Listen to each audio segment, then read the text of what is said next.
Welcome inside Appalachia. I'm Mason Adams. This week, a Pittsburgh artist channels the Steel City's mythology and struggles into tarot cards. I really wanted to explore this idea of like this history that's constantly recycling and repeating and echoing in this area, but at the same time, try to be a little celebratory and not just negative. Western North Carolina author Ron Rash shares his thoughts on writing about Appalachians.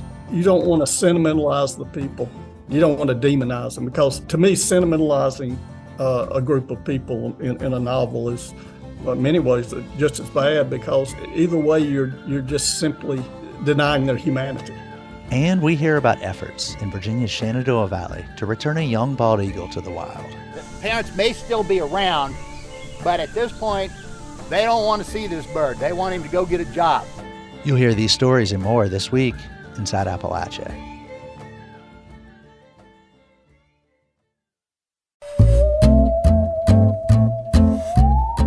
Welcome inside Appalachia. I'm Mason Adams. Appalachia is full of haunting stories and folktales. Now, a Pittsburgh artist is channeling some of these stories into a tarot deck. Genevieve Barbie Turner grew up on the Virginia coast, but made a deliberate decision to move to Pittsburgh after high school. She started making tarot decks about Pittsburgh lore and issues in the city such as harm reduction, homelessness, and gentrification. I wanted to speak with Barbie Turner about how she got started and what led her to branch out into Appalachia. Genevieve Barbie Turner, thank you so much for coming on Inside Appalachia to speak with us today. Thank you for having me. 20 years ago, you made a move from a coastal city to Pittsburgh. What attracted you to that area? My mother's from Pittsburgh. And so I had visited actually Natrona Heights many, many times as a kid. And so when I was looking at universities, I knew that I did not want to go to a major city. Pittsburgh was familiar to me. I just decided I'll apply to Carnegie Mellon. Once I moved here, I remember vividly taking the 54C into the South Side and seeing how the hills were just dotted with all of these beautiful lights. And it felt like, I don't know, like the sky had just descended, in a way that I'd never seen it before. It was just, Pittsburgh is so beautiful. It is such a beautiful place to me. And I just fell in love with its crooked, weird streets and its, iconic neighborhoods and just how unique. I mean, there is no other city that is like Pittsburgh. And so there was just never really a reason to leave. So, I graduated college in 2007 and with a major in art, and kind of had a pretty good idea that I was going to, fund my art habit by working in a variety of different jobs. And this seemed like the best place to do it. How did you get started making tarot decks? I studied painting, drawing, and printmaking at CMU, and specifically printmaking. Why am I talking about that? Why is that related to cards? Well, I love this idea of the serial image, and it's sort of what kind of attracted me to printmaking in the first place. And then I really kind of discovered what my art practice was. I started making art every single day, and one of those things was a project called That's What You're Good At, and I would ask people, what is something that you're good at, and I would draw them doing that thing. And I just had this flash of like, this would be so cool as like a deck of cards. And tarot is something that just automatically, revealed itself to me. If you're familiar with the tarot, the major arcana starts with 0. It doesn't start with 1, it starts with 0, which is the Fool card. And then the rest of the cards really is evidence of the journey of the Fool through all of these major ideas of the major arcana. So, I think about it in my head, like the Fool meets the magician, and what does the Fool learn from the magician? And, the Fool experiences death, and like what happens after that. And I saw this opportunity to use tarot as a medium to kind of talk about the things that I wanted to talk about, which led me to create Bridge Witches, a tarot deck. Would you mind walking through it, the tarot decks you've designed so far? So when I created Bridge Witches, I knew that there was no way that I could put all of the stories that I wanted to put in there. So I actually designed it with the idea that I would constantly be updating it. So the first one, oh my gosh, I really put myself through it with that one because, and this is what happens a lot. I'll constantly be thinking, is it tarot enough? Is it Pittsburgh enough? Is it this enough? Is it that enough? I divided each of the suits into the 4 directions of the city. And I changed the suits a little bit. So instead of swords, it was fences. And in the fences suit, which would be swords in a traditional tarot deck, it was all the north side and it was all winter, right? So north side, North Hills, right? So I put things in, and I would ask people, I'd be like, what's a place like, where you grew up or something. And I actually am friends with my current state rep and hopeful county executive, Sarah Innamorato, because she's from that area. She grew up in like the Millvale kind of area. So I asked her all these questions about it and she was like, oh, you should put this one place that like nobody ever thinks about, like that I just love. That's like this fake little doorway that kind of goes into nothing. And I was like, this is the most beautiful thing I've ever seen. So I would have all these deep cuts from people that grew up here just wandering around Pittsburgh. Then the trees, which is the wands, is East End, which is the one I knew the most because I have lived in the East End since I've moved to Pittsburgh.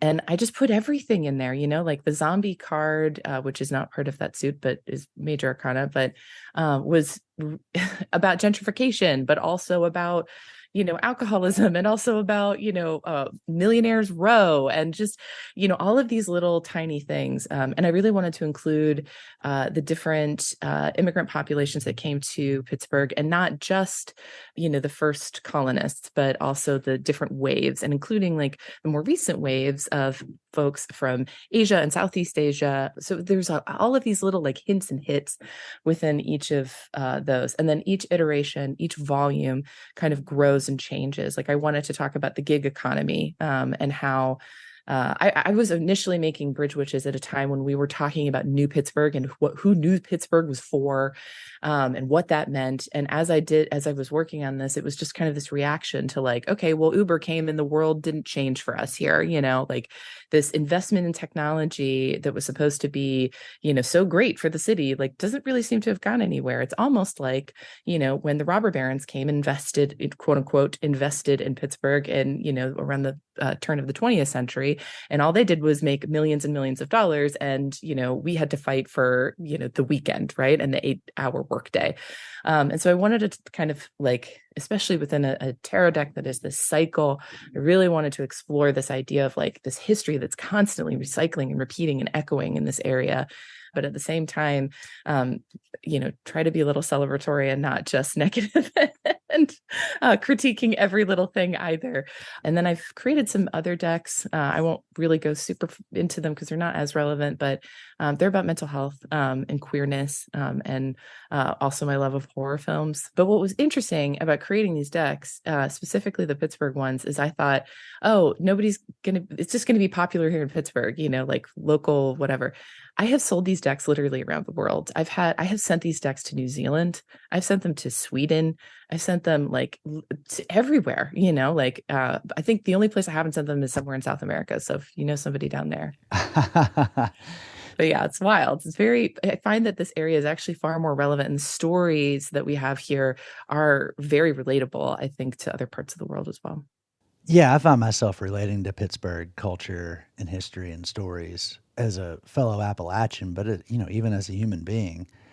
But I wanted to talk about Haunted because that is what made me aware of your work, because it is sort of a broader, more regional deck that's about Appalachia more than just Pittsburgh. How did you start developing the ideas that are going into Haunted? Well, I basically kept running into a wall. I was like, all I want to do is make this deck about Pittsburgh, but there's all these cool stories that are outside of Pittsburgh. And so I kind of always knew that I wanted to go more regional because this idea of Pittsburgh living inside of its own universe, I think is just not accurate or real, even if we are terrified of crossing bridges and rivers and things like that here. We hate driving places. That's a Pittsburgh joke. And so I guess it was really just this extension of realizing that there's just so many more stories that I want to make art about, that I'm inspired by. And it's been really hard, honestly, to pare things down. Pittsburgh lives in this fun, like in this mountainous little cove, right? And the more that I read about the history, the more that I read about kind of how culture sort of, I don't want to use the word trap because that's not what I mean, but how it kind of collected here, right? And kind of stayed and really sunk into the land here, right? Through blood, through sweat, right? It's very unique from other regions, right? And I think that has to do with the topography, that has to do with history, that has to do with Western movement and how all of that worked. And so when I started working on this deck, I talked to Thomas White, who is, he's a folklorist, he's an archivist, a teacher. He teaches at La Roche College, but also he's an archivist at Duquesne University. And he's written a bunch of books about Pennsylvania folklore. And so I sat down and I was talking to him about all of this and my interest in it. And he was like, yeah, basically, when I write these books, I can't really talk about things in Ohio. I can't really talk about things in West Virginia because publishers, they don't like that. They want everything kind of like, to be in this nice geographical thing. But that's not how it works. That's not how stories work. And especially in this region, and we specifically talked about the convergence of the rivers here, has been metaphorically, but also quite honestly, really quite literally, this convergence of culture that then kind of goes out to the rest of the United States. And there's all of these echoes of types of stories that you hear in other places that have passed through here. They're maybe not from here. They're from all over the world, right? And then they kind of come through here and spread out. And you could actually watch that happen, as Western expansion and as white colonists, moved west, which I thought was fascinating. And so I wanted to include specifically West Virginia and Eastern Ohio, more like the foothills of the Appalachian, region there. And yeah, once I kind of found my footing within that, I was like, okay, this is perfect. I was going to ask you to verbally describe one or two of the cards. This one is actually the Lover's card. I found this book. It's basically like fireside folklore in West Virginia. It's about these two lovers, one of whom the woman was put into a jail, right, into a jail cell. And her lover was there to kind of like watch, was like her guard at night, but really, they fell in love. And so he created this system that he was like, okay, I'm going to like leave this unlocked for you. And you're going to go sneak into a coffin, right? That's just right outside of this jail cell. And I'm going to come meet you in there. And this is going to be like our little place, right? So, they were successful with this until and I remember she would like listen for the sound of this bell, right? So she'd wait for the sound of the bell that she could sneak out and go into this coffin and wait for her lover. And so she goes to do this, and he doesn't show up, and she's like waiting, and she's creeped out because there's somebody else in this coffin, but she's like, I still want to see my guy, like this is the deal. And then she finally lights this one little match that she has, and then she realizes that the man in the coffin is her lover, and he's dead. And I was like, I just thought that was like the best one. Genevieve Barbie Turner, thank you so much for coming on Inside Appalachia and speaking with us. Thank you so much. It was such a pleasure. That was Pittsburgh artist Genevieve Barbie Turner. Her new project is called Haunted, a Cursed Appalachian Tarot Deck. Find out more on our website, wvpublic.org.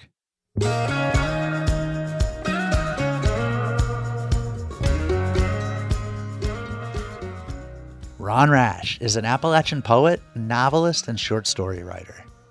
He's also a professor of Appalachian Cultural Studies at Western Carolina University. Rash has written more than 20 books, including several that appeared on the New York Times bestseller list. Rash recently turned 70. He has a new book called The Caretaker. It's set in Korean War-era Appalachia.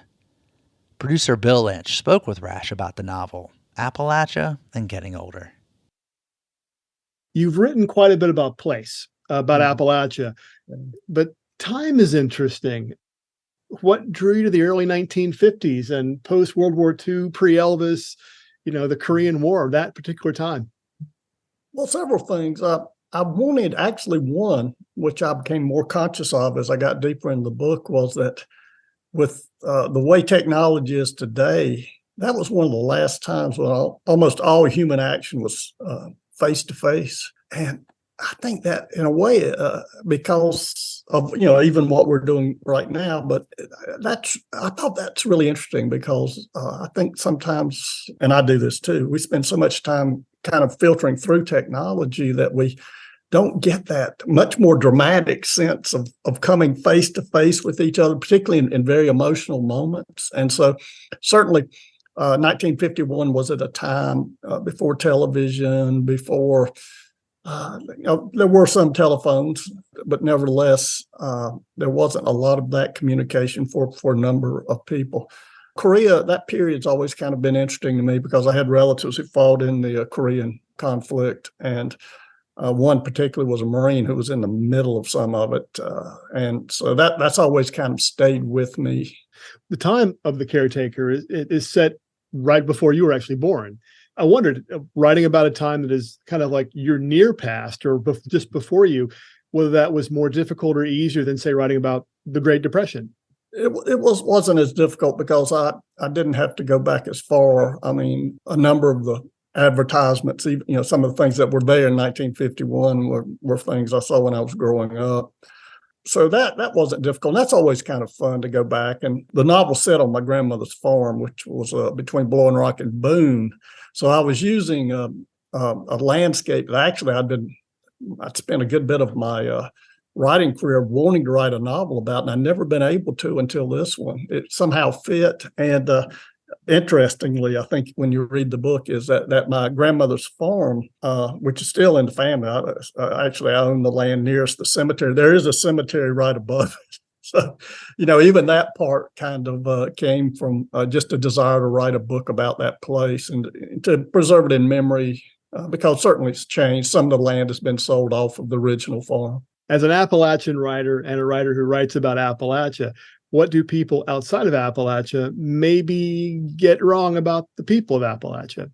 I think what the best writing about the region does, and the writers I certainly admire the most, I think you hope that while you're showing perhaps there's certain cultural aspects of the region I grew up with, I know, and the music and certain things and the landscape. But I would like to think that we're like other people. I think, there certainly have been situations because of the history of the place and that so much has been taken away of the wealth at times that certainly has had an impact. One thing I kind of wanted to do in this book, I dealt more with a small town Appalachia, and even in the past. And I think sometimes everybody forgets that, not everybody was living in a cabin or whatever in 1951. Including my family. I guess just the hope that while I'm revealing something about the culture, that I'm also reminding humanity. I think the goal, always is that you don't want to sentimentalize the people. You don't want to demonize them, because to me, sentimentalizing a group of people in a novel is, in many ways, just as bad, because either way, you're just simply denying their humanity.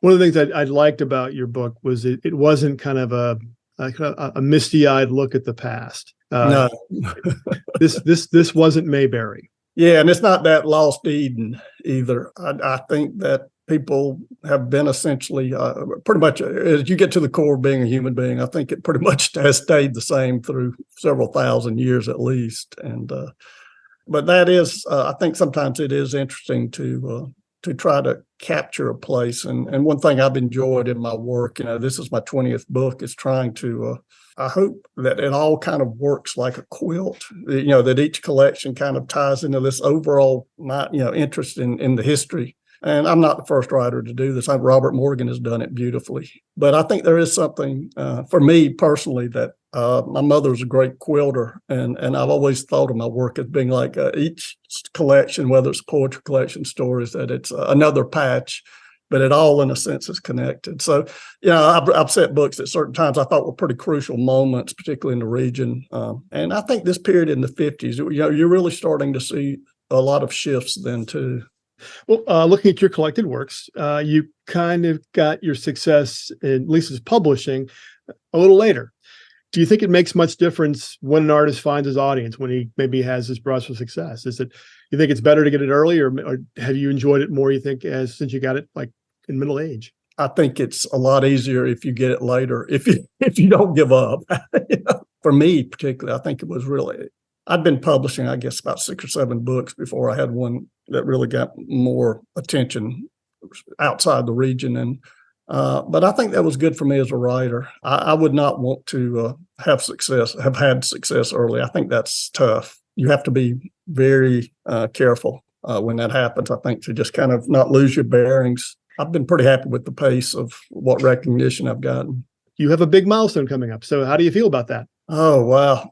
For 2 generations, none of my grandfathers and my father didn't make it to 60. So in a way, I feel like I've survived longer than I thought I might. But I mean, I feel like I've had a good life. I feel like I've been very fortunate in that I've been able to do something I loved, and which the writing, and to keep doing that. One of the great things is I've had relationships, particularly with people such as Lee Smith and the late Jim Wayne Miller, and it's been a good life. I've had a good family, and all that's been good. I feel very fortunate. I think in a way, this book, I've always admired writers who late in their careers, it's almost as if they wanted to give their readership, their audience, a kind of almost like a little farewell gift, and a gift of hope, and of a reminder of decency. I think of Faulkner's last book, The Reivers, which is probably his funniest book, or most overtly humorous book. John Cheever's Falconer does that so well. This book kind of felt that way for me. I kind of wanted to look at what's best about us, and I think particularly because the country's been so stratified recently.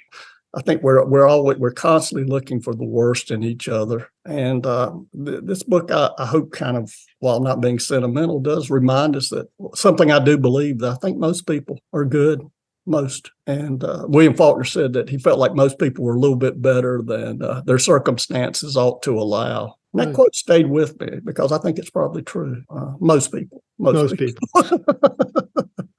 You mentioned like the word farewell. Are you looking at this as the last thing that you're going to put out there? Or are you still writing? Or this book took so long. I mean, it's not a long novel, but I kept making false starts. I ended up writing about 1,000 pages typed before I got the 250 pages, 55 pages that worked. But right now I'm kind of just wanting to go back to stories, and I feel like I'm not going to write another novel. If I did something, it'd be really, really different. I mean, something comic. This one kind of, I wouldn't mind it being, okay, this is kind of his final comment, on if any wisdom he's learned in his life. The book is called The Caretaker. Ron, thanks for talking with me. Oh, thank you for having me. Coming up, researchers at Virginia Tech look at how dance may benefit brain development. Dancers are better able to connect that sensory information, the incoming information, whether it's visually through the eyes or through touch, and then connect that to motor output. You're inside Appalachia. I'm Mason Adams.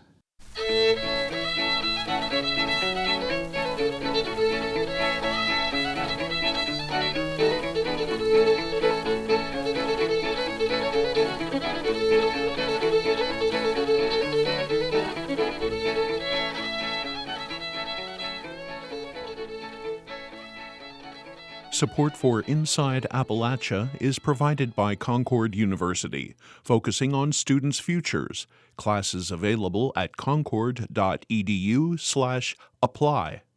Support for Inside Appalachia is provided by 16 Hands, presenting self-guided studio tours with handmade crafts in Floyd County, Virginia, October 21st and 22nd. Information at 16hands.com.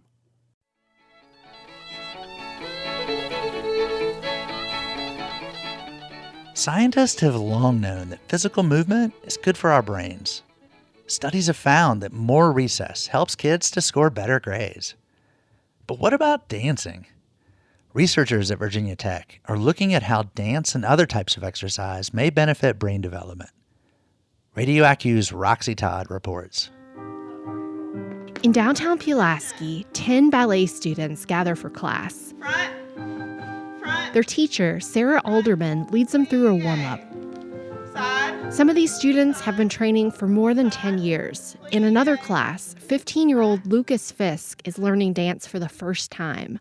He and his dad talked with me on Zoom after class. Lucas, early on, had some coordination things that he was struggling with. I'm not very coordinated. Well, you weren't very coordinated. When he was younger, Lucas went to a specialist who taught him exercises that helped the right and left sides of his brain work more in tandem with each other.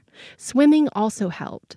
He was reluctant to take dance, but this past year, he gave it a try. I think that dance has definitely helped me to focus on movement, and I think it does have an impact on the brain because I got more efficient at it. Researchers at Virginia Tech are studying how dancing influences brain activity. Neuroscientist Julia Basso, a dancer herself, is leading the study. For me, dance goes a bit above and beyond general physical activity. This is the sound from a recent dance performance at the Moss Arts Center. Basso's team attached helmets to 3 dancers to measure their brain activity. A computer produced music from their brain activity. The dancers could actually hear and dance to it in real time. Studies have found that professional dancers have better connections between different regions of their brains, especially the parts of the brain that have to do with sensory information and movement. Dancers are better able to connect that sensory information, the incoming information, whether it's visually through the eyes or through touch, and then connect that to motor output. Which led Basso to wonder what impact dance has for people with sensory conditions like autism or ADHD. She and her team recently spent a day measuring the brain activity of performers at Charlie Brown the Musical. A group called Step VA hosted the event. They teach performing arts to people with disabilities. 14-year-old Presley Levasseur has been learning dance and theater with the group for 8 years. Wendy Levasseur is Presley's mom. I think it gives her opportunity to be front and center, and also to express herself in different ways that she normally probably wouldn't if she wasn't given the opportunity to. Presley has a speech disability. This spring, she was promoted to dance leader and helped choreograph the performance. She says teaching the dance moves to her peers and then watching the show come together was exhilarating. It kind of burst out into flames. You burst out in flames because you're so excited? Yeah. Presley starts high school in the fall, but says she feels confident about the transition, mostly because of the experience she's had dancing and teaching dance. Back at the Pulaski Dance School, Lucas Fisk says he wants to keep learning dance. His teacher and the other dancers helped him learn to do a cartwheel, something he gave up on years ago. I have people who ask all the time, like they're surprised when I tell them I do dance, and it's like, well, who says boys can't dance? Earlier this month, Lucas performed a hip-hop dance at the dance school's spring recital. On stage, in front of hundreds of people, he seemed confident and at ease, as if he'd been dancing for years. In Pulaski, I'm Roxy Todd. The Biden administration is reviewing applications for billions in federal funding for hydrogen projects around the country, including 2 in western Pennsylvania. Environmental and community groups worry these supposedly clean energy projects come with big downsides, and they say the plans are being kept from the public. The Allegheny Front's Reed Frazier reports. Hydrogen is considered a potential source for clean energy as the world steers away from burning fossil fuels, the main cause of global warming. But a growing number of organizations in western Pennsylvania say they're concerned about proposals for a so-called hydrogen hub in the region, where a network of companies would produce, process, and use hydrogen. Tom Torres is with the Ohio River Valley Institute, a left-leaning policy think tank that's been critical of the natural gas industry. The group is funded by the Heinz Endowments, which also funds the Allegheny Front. Unfortunately, even at this point, there's very little information about either of the specific hubs and, what their impacts could be. Torres was at a recent meeting of environmental justice groups to discuss the possibility of a hydrogen hub. 2 large consortiums in the region have submitted proposals to the Department of Energy for a piece of the $7 billion in hydrogen funding through President Biden's bipartisan infrastructure law, passed in 2021. The department is planning to fund 6 to 10 hubs around the country.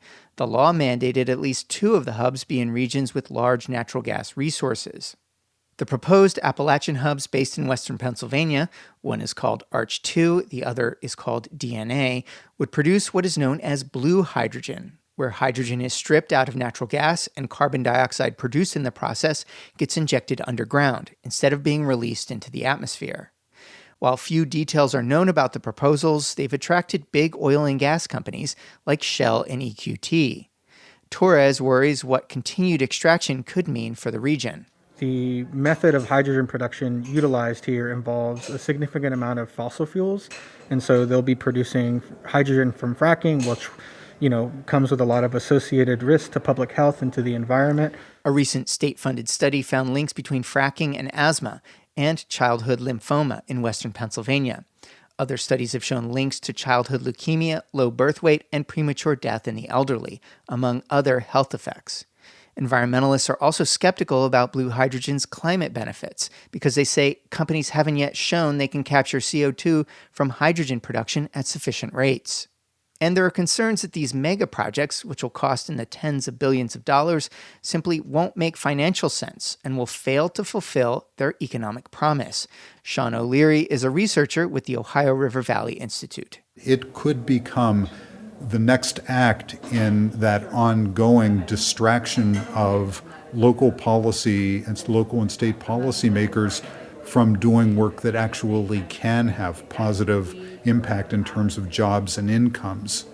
O'Leary thinks that in some industries like steel and cement, hydrogen may be the only good strategy to address climate change, but he wants to see more green hydrogen, which is made using renewable energy to extract hydrogen from water, a process that would not create any greenhouse gases. Another concern are pipelines to carry and dispose of carbon dioxide. At high enough concentrations, CO2 can be deadly. A 2020 CO2 pipeline breach in Mississippi hospitalized dozens of people, some of whom still report having headaches and lung problems. Latricia Adams is the founder of Black Millennials for Flint and a member of the White House Environmental Justice Advisory Council. She said many people in the Mississippi community where the CO2 pipeline breached didn't even know it was there. They had no idea what was going on. In many instances, didn't even know what a CO2 pipeline was and how detrimental that could be to a community. In a statement, the Department of Energy said the hubs it approves will have to have community benefit plans, describing how they'll interact with community and labor groups and meet the administration's diversity and environmental justice goals. A spokesman for the DNA project did not comment by press time. ARCH2 did not respond to requests for comment. For the Allegheny Front, I'm Reed Frazier. The federal infrastructure law is funding construction and repair of roads and bridges, as well as a major broadband internet build-out.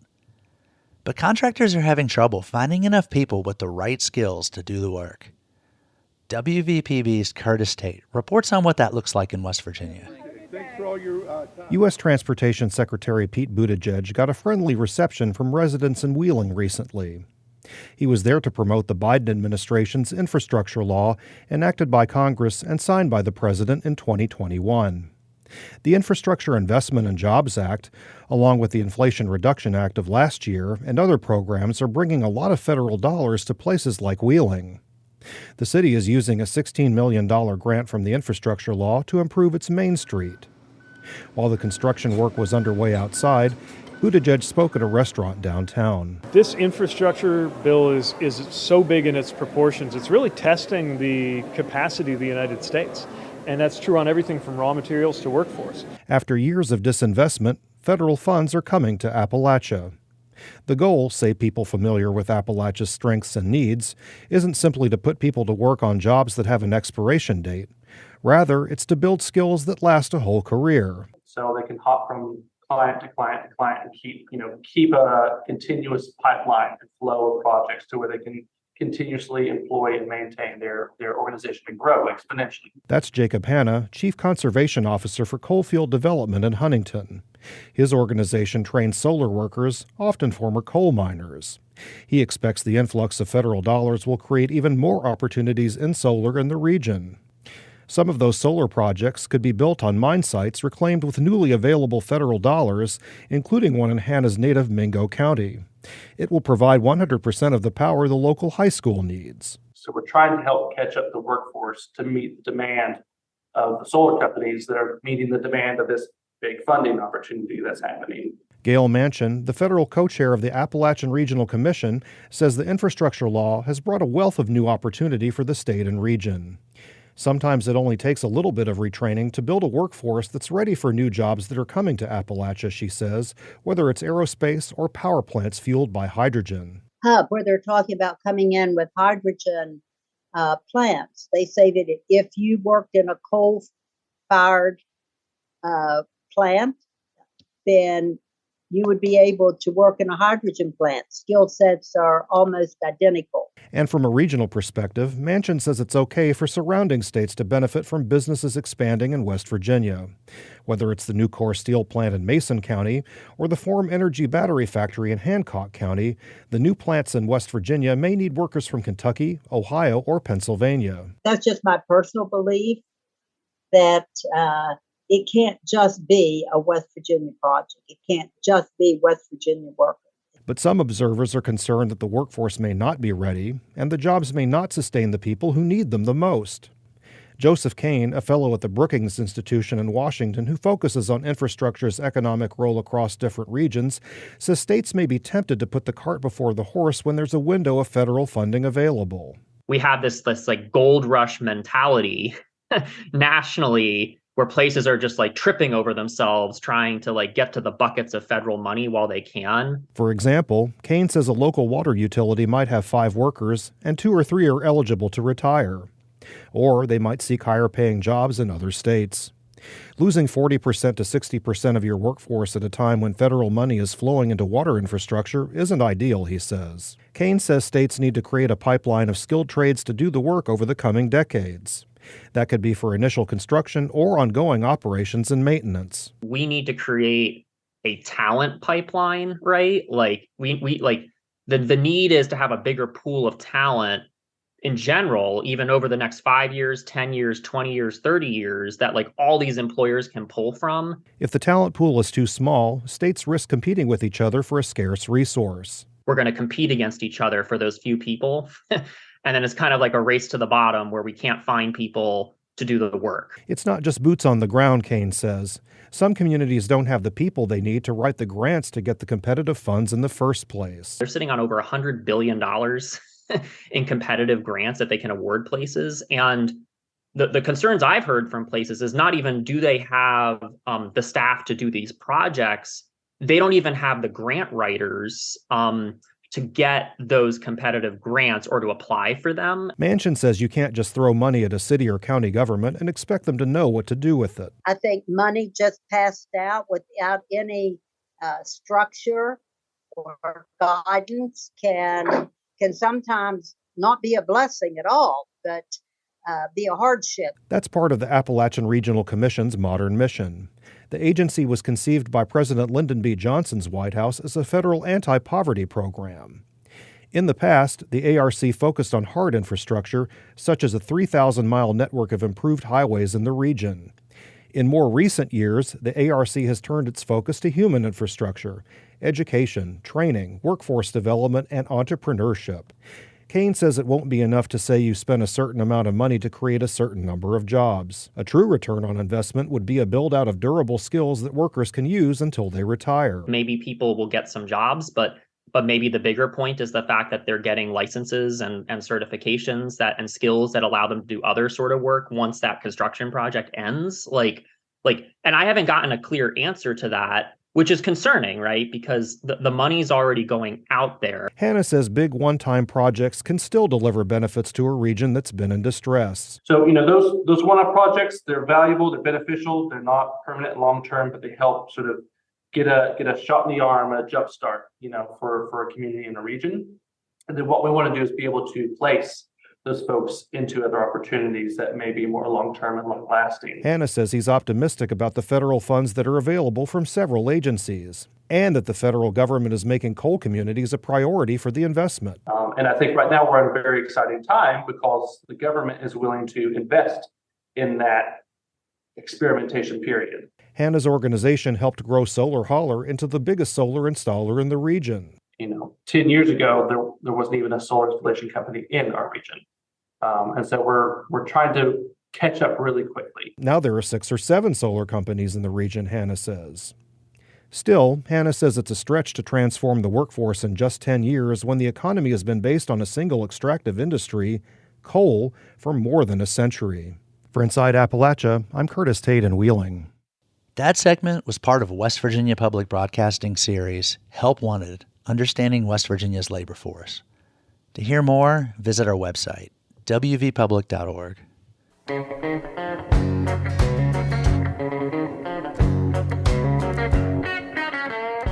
Since the U.S. Supreme Court overturned the federal right to abortion, the procedure's been limited in much of Appalachia. It's restricted in Georgia, North Carolina, and South Carolina.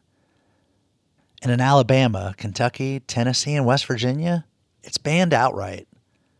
That's pushed some providers across state lines, like to a clinic that recently opened in Western Maryland. Emily Rice has more. The Women's Health Center of Maryland in Cumberland will see its first patients on September 13th to provide abortion services to patients across Central Appalachia. Originally, the clinic was set to open this summer, but some contractor timelines set the renovation back. Katie Quinones is the executive director of the Charleston-based Women's Health Center of West Virginia. She will serve as executive director of the new Maryland clinic. Pretty standard for renovations. They typically always take longer than you expect.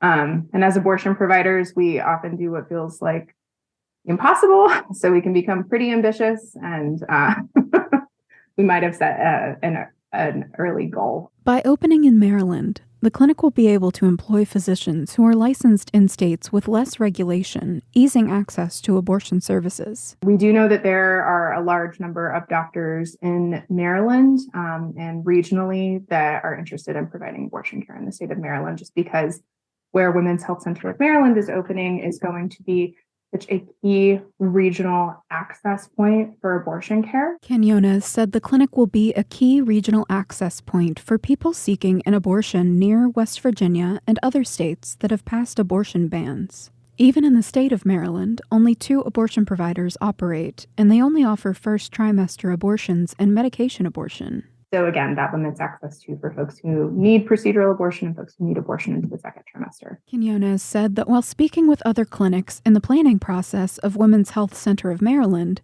she learned clinics in Pittsburgh, another option for West Virginia patients, were scheduling out 6 weeks ahead of time. It's really our sincere hope that Women's Health Center of Maryland will be that regional access point for abortion care and hope to alleviate the intense demands that existing abortion providers that have been able to continue to provide that care in their states. The clinic will not only offer abortions, but comprehensive reproductive health care like contraception, annual exams, breast and cervical cancer screenings, STI testing and treatment, pregnancy and parenting support, and gender-affirming hormone therapy. Women's Health Center of Maryland will be the westernmost abortion provider and gender-affirming hormone provider in the state of Maryland, and it will be the only nonprofit reproductive health care center in Mountain, Maryland. A bill passed during the 2023 legislative session outlaws West Virginians under 18 from being prescribed hormone therapy and fully reversible puberty blockers.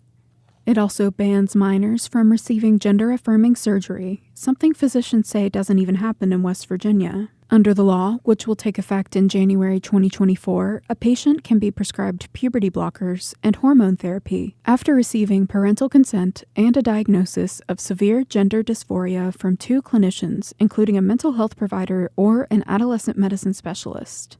Even if the only service that Women's Health Center of West Virginia offered or that Women's Health Center of Maryland will offer was abortion care, that would still be valid and necessary because abortion is part of comprehensive reproductive health care that everyone should have access to. But the reality is that, much like many other independent clinics across the country that are providing abortion care, we are also providing other comprehensive reproductive health care. The Women's Health Center of West Virginia continues to provide cancer screenings, contraception, and HIV and STI testing, among other reproductive health care services. For Appalachia Health News, I'm Emily Rice in Charleston. Appalachia Health News is a project of West Virginia Public Broadcasting with support from Charleston Area Medical Center and Marshall Health. This year marked the 60th anniversary of a terrorist attack that took place in Birmingham, Alabama, which is part of Appalachia. The bombing of the city's 16th Street Baptist Church by 4 members of the Ku Klux Klan killed 4 young girls in 1963. WBHM partnered with Gulf States Newsroom to cover commemorations of the event. Reporter Maya Miller takes us to the church, along with elementary school students on a field trip. Students from local middle schools swarmed the streets outside of 16th Street Baptist Church. It's field trip day, and outside of the Birmingham Civil Rights Institute has been turned into 1963. Vintage cars line one side of the street. Students climb in and out of them. Some even attempt to dial out on a rotary phone. It's all a part of the Watsons Go to Birmingham Day, born from historical fiction about a family on a road trip who visited the city in 1963 and the racial injustices they encountered. Krista Bella is in the 6th grade. She says it's hard to imagine living here at a time when racial violence was publicly acceptable.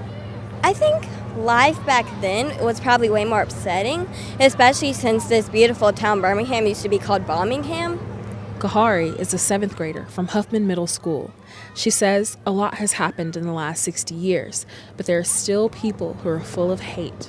Just because of our skin, we should not be judged differently, just like those 4 girls.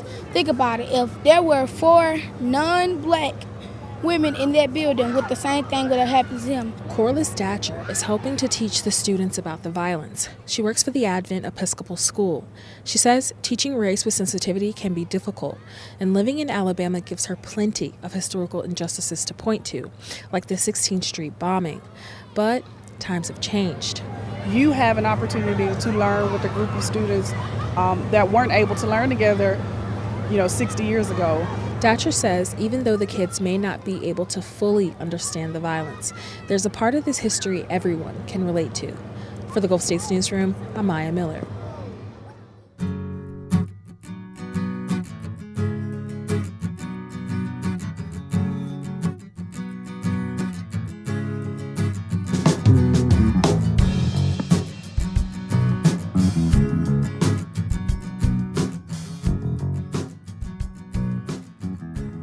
I can attest from recent experience.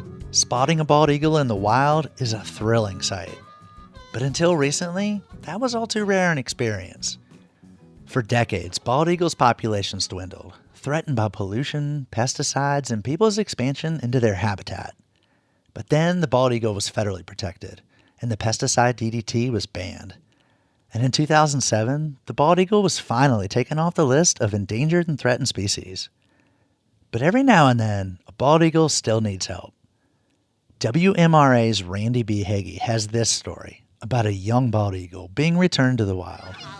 About 100 people gathered in the shade of walnut trees in a small field at Seven Bends State Park earlier this month. They were eagerly waiting for Ed Clark, the president and founder of the Wildlife Center, to reveal the 7-month-old eagle that would be returned to the wild that day. I've got to go get him out of the box first, which is going to be a fairly animated thing to do because he doesn't like me very much.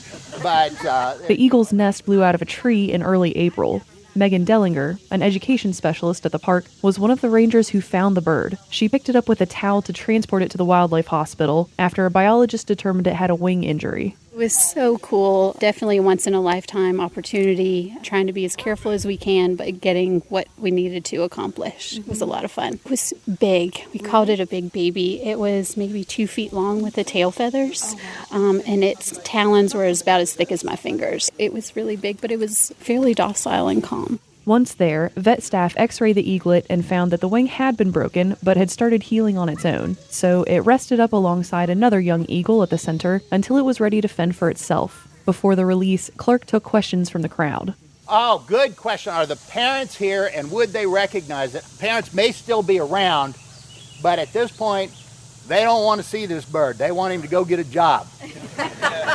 He noted that the valley is a relatively new habitat for eagles. Hundreds of years ago, they would have all lived on the tidal rivers, subsisting on fish. But as the Tidewater region has become more heavily populated, some eagles started heading west. Out here, they still fish the Shenandoah and smaller rivers, but they also scavenge to get enough food, chowing down on roadkill and whatever hunters leave behind. And that makes them vulnerable to lead poisoning from bullet fragments that remain in the entrails and carcasses. About 70% of the eagles that come into the Wildlife Center have lead poisoning. That's why Clark, a hunter himself, is an advocate for copper ammo.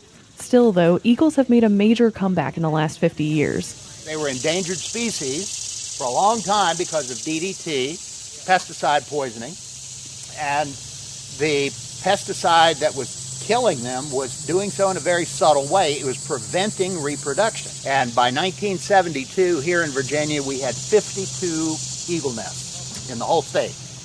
And that was the low point.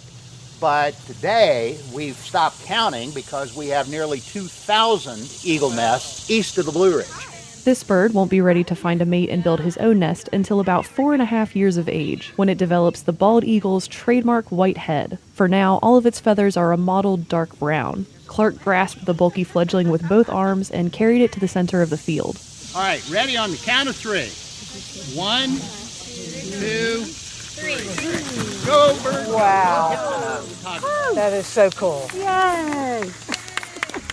He crested over the power line and wheeled around in circles above the hilltop, slowly gaining altitude and seeming to explore the open skies. So the bird is, as you can see, he's still up here soaring around. That's just remarkable. I haven't seen one do that before. You can almost hear him, woohoo, I'm free. Yeah, I was going to say, is it anthropomorphizing to say he's probably enjoying himself right Well, now? no, I bet he is enjoying himself. A lot of times when we release these birds, their initial reaction is to just get away from us. And then they realize they're free, and you can almost see them, shuck their wings out and recognize it, and their whole posture changes in flight. And that bird's a couple thousand feet in the air now. So that's pretty amazing. It's that first flight for that bird outside captivity. So that's a pretty dramatic way to start. The center also had another eagle release planned for Tuesday morning, September 5th in Charles City. I'm Randy B. Hagee.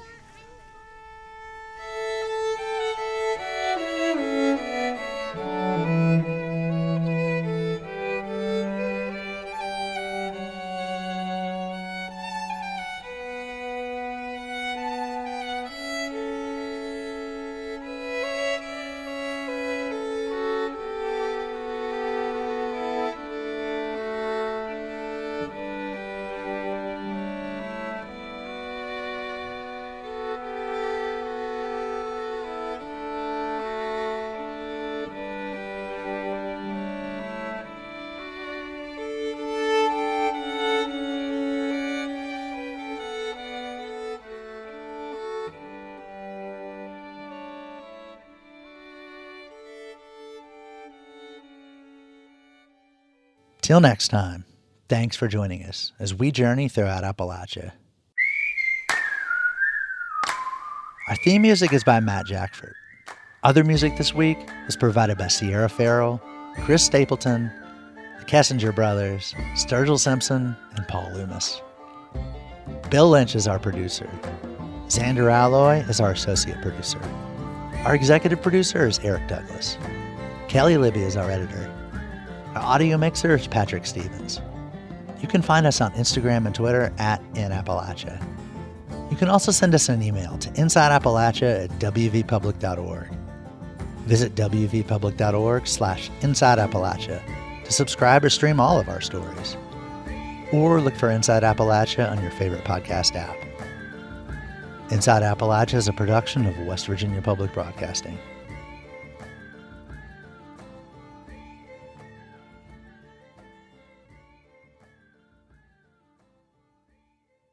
Support for Inside Appalachia is provided by Concord University, offering 31 bachelor-level degrees and 6 master-level degrees for students of any age. More information at concord.edu.